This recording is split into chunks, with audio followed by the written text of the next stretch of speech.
Em Portugal, na verdade, tal como na Itália e outros países, mas em Portugal sente-se mais, há os que ficam e há os que vão. Há, sei lá, há para aí 5 séculos que há milhões de portugueses e portuguesas a andar por esse mundo, perdidos e achados, não é? Mas a coisa que os portugueses esquecem é que o trabalho deles sustenta Portugal realmente há 5 séculos. Mas acabam por ser esquecidos. Eles próprios se esquecem, porque as coisas que eles lá fazem são diferentes das coisas que eles fazem cá. Esquecem-se. Como é que se é português no mundo? E essa é a pergunta que ninguém realmente se faz. Porque os que estão lá porque estão e vão fazendo o que podem, e coitados, vão-se desenrolhando o melhor que podem.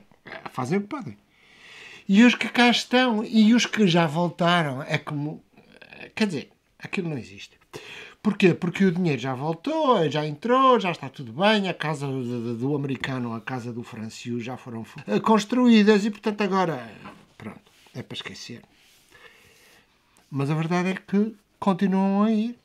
Ainda agora, com a crise do tempo dos governos PSD, foram quantos para esse mundo fora?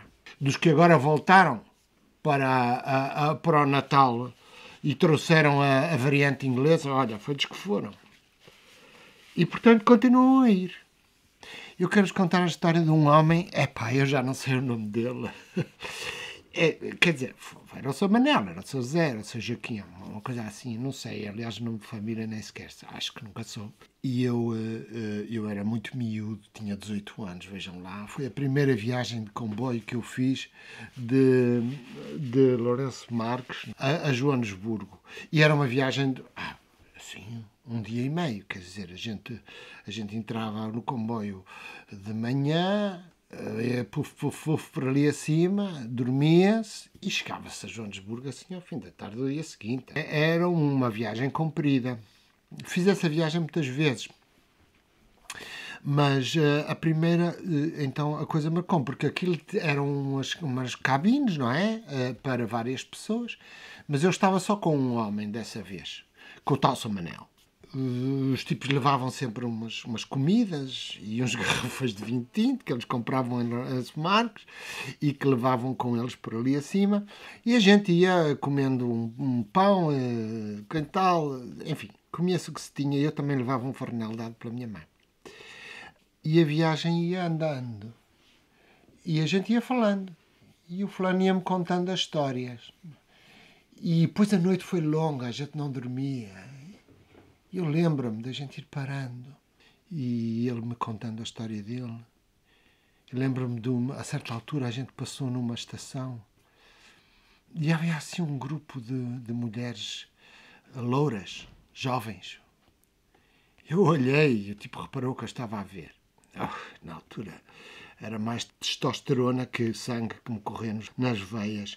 E ele diz, pois é, você está a olhar, não é? Pois, cuidado, menino. Então porquê? A gente anda por aí, depois, olha, é claro, a gente mete sequelas, mas olha que elas são muito perigosas. Então porquê? São muito perigosas porque são frias por dentro. O que é que você quer dizer com isso? Não, você já dormiu alguma vez com uma delas? Eu disse, homem, eu nunca dormi com ninguém. Já, pois, vê-se logo. Olha, eu sim. E digo-lhe, muito diferente das portuguesas. Sei porquê. É que estas são frias por dentro. Como é que é isso? São. A gente entra e sente, parece que perde a vontade, percebe? Aquilo faz muito mal. E eu fiquei doente. Depois deixei-me disso. Porque faz muito mal. Como é que pode ser isso? Não, estou-lhe a dizer. E bem. E a viagem continuou e o tipo começou a contar uma história dele. E de repente a história dele passava por lugares que eu conhecia intimamente. Vou-vos contar. E eu lembro-me das fotografias que ele me mostrava, ok? Porque nunca mais se esquece uma coisa destas, quando eu, de repente, encontrei-me como este homem era aquilo que eu ia ser um dia, porque eu estava a emigrar. E eu não tinha sabido que eu estava a emigrar, mas estava. E portanto, a história deste homem acompanhou-me. A história é a seguinte. O tipo casou-se, a certa altura tinha uma lareita dada pelo sogro, e tinha uma vaca dada pelos pais. Mais tarde vinha conhecer esses casebres onde essa gente vivia, uma coisa sinistra, no Minho. E quando falam de leirita é do tamanho da minha sala. Quer dizer, o problema é que eles tiveram um filho. Tiveram um filho e a vaca morreu de doença.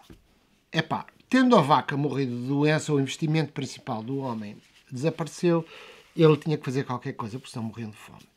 Então, decidiu-se a emigrar. Vendeu a leira a um senhor lá da vila, nem sei qual vila. Vendeu a leira a um senhor lá da vila e, com o dinheiro, pagou um passador que o meteu num caminhão que, chegado à fronteira de Espanha, mudou para outro caminhão e ele ia com os outros debaixo de um carregamento de couves, lembro-me que eram couves, e foram por ali fora durante quase 2 dias para atravessar a Espanha, e depois à noite deixaram-nos nos casebres nos Pirineus, e os tipos à noite iam passando em grupos de 10, iam passando a fronteira para a França e iam se encontrando outra vez do outro lado numa espécie de armazém, numa aldeia francesa qualquer ali dos Pirineus. E depois eram mandados 2 a 2 por comboio para Paris. Chegado a Paris, ele não acreditava a sorte do gajo. Chegou a Paris, que bestial, e eram imediatamente apanhados pela polícia, que os devolvia à Guarda Civil, que os levava de comboio à fronteira de Tui. O passador tinha levado o dinheiro deles e depois tinha decidido que já agora também fazia um negóciozito com a polícia francesa e espanhola e já agora rodava a coisa. O gajo encontrou-se na fronteira de Tui com um outro. Isto era a história que ele me contava e eu lembro-me das imagens precisas que ele me contava. Era assim. Havia uma casa de banho, os tipos quiseram ir à casa de banho e deixaram-nos ir. Só que a casa de banho tinha a janela partida, atada com uma corda. Os gajos tinham uma lâmina de barba, cortaram a corda e fugiram. E foram dar outra vez à aldeia. Tudo bem, até aí, tudo bem. Só que o gajo chegou à aldeia e a situação estava pior do que tinha estado antes. Claro, agora já nem sequer a leira era dele. Quer dizer, já não tinha vaca, já não tinha leira, já não tinha nada. E a mulher estava a viver em casa dos pais dele e estavam todos à fome. O que fazer? Então o gajo decidiu que o passador era um filho da puta e que era preciso recuperar o dinheiro. Então foi. E aí entra a coisa que tem a ver comigo. É que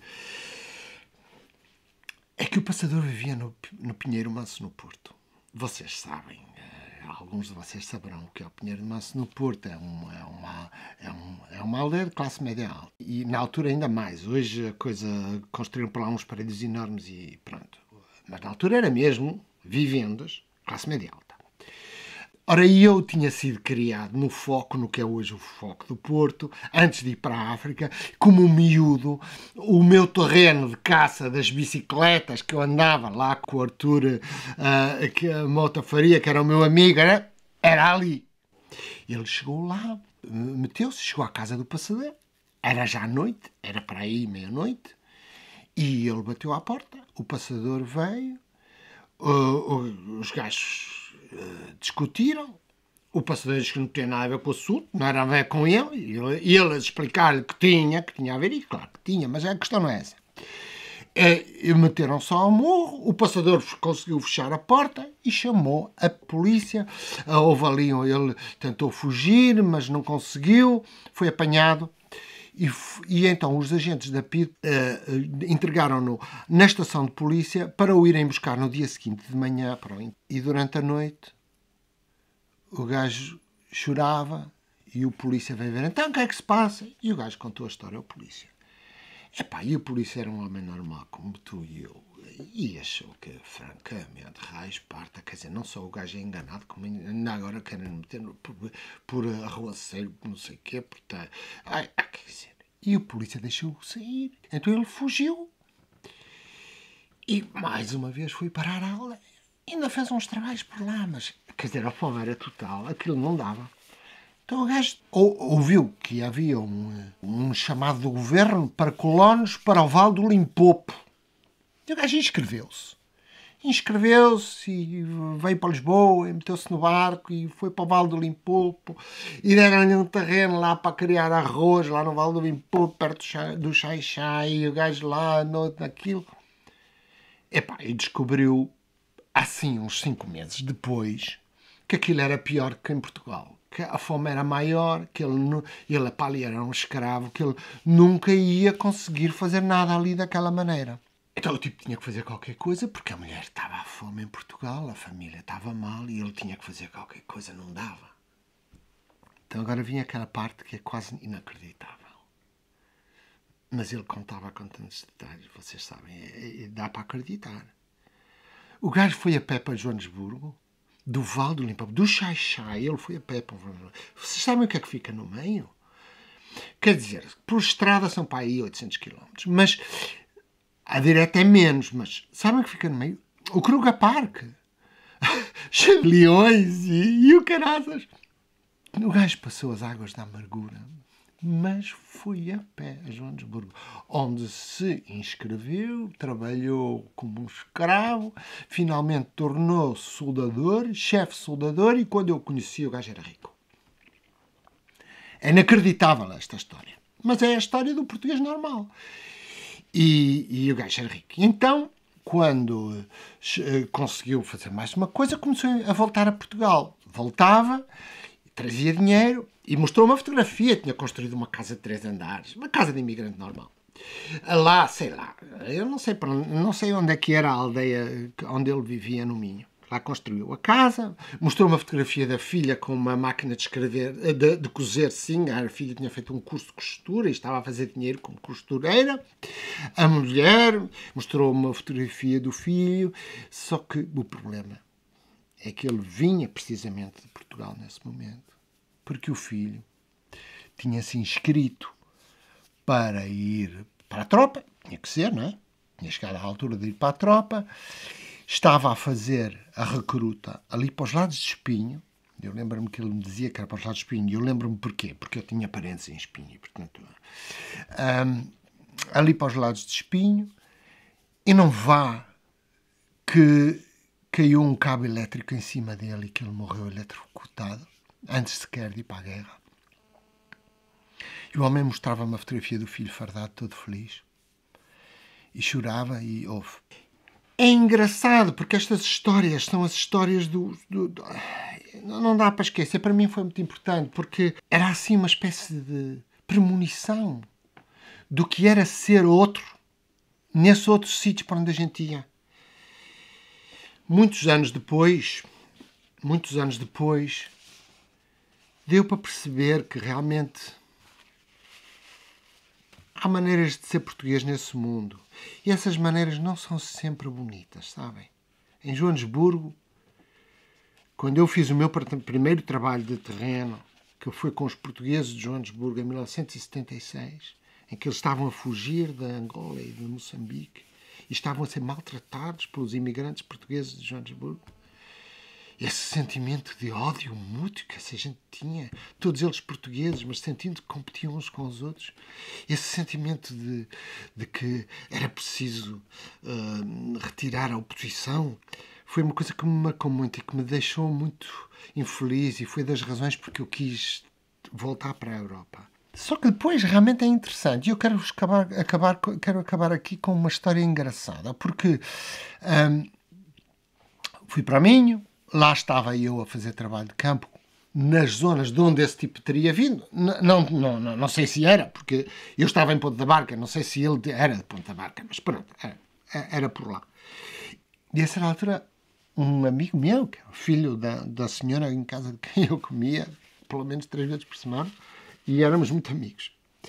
O tipo era pai 10 anos mais velho que eu, o pai dele também foi um grande companheiro. Enfim, essa é outra história.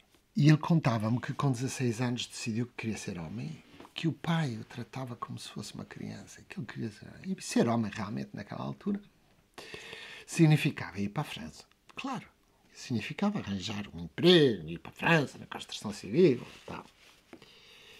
Ele lá foi. Ele lá foi. E foi a pé.